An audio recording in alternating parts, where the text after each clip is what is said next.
దమ్మపేట మండలం గండుగులపల్లిలో కుటుంబ సభ్యులతో కలిసి ఉగాది సంబరాలు జరుపుకున్న రాష్ట్ర వ్యవసాయ శాఖ మంత్రి తుమ్మల నాగేశ్వరరావు దంపతులు మరియు తుమ్మల యుగంధర్ దంపతులు కుమార్తెలు అల్లుళ్లతోటి గండుగులపల్లిలోని ఉగాది పండుగ కుటుంబ సభ్యుల మధ్య రంగరంగ వైభవంగా జరుపుకున్నారు. ఈ సందర్భంగా తుమ్మల మాట్లాడుతూ కష్ట సుఖాలు జీవితంలో చెవి చూడాలి అనే మాధుర్యమే అదే ఉగాది పచ్చడి తెలియజెప్పే నిజం. ప్రజాపాలనలోని తెలంగాణ ప్రజలందరూ కూడా సుఖ సంతోషాలతో ఆయురారోగ్యాలతో అష్టైశ్వర్యాలతో జీవించాలని కోరుకుంటున్నానన్నారు. ఈ సందర్భంగా కుటుంబ సభ్యులను వేద పండితులు ఆశీర్వదించారు. తెలుగు ప్రజలందరికీ ఉగాది శుభాకాంక్షలు. మీ తుమ్మల నాగేశ్వరరావు, రాష్ట్ర వ్యవసాయ శాఖ మంత్రి.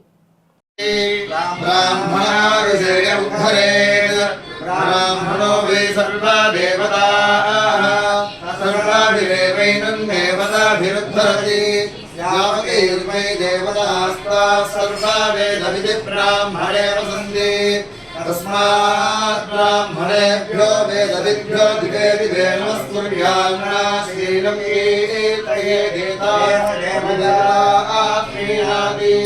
पर्याप्यानन्दराय सर्वस्तोमोतिरात्रवुत्तमः भवति ब्रह्मस्याप्रीशङ्कर्पस्यरित्यै सर्वमेव तेनाप्नोति सर्वज्ञयते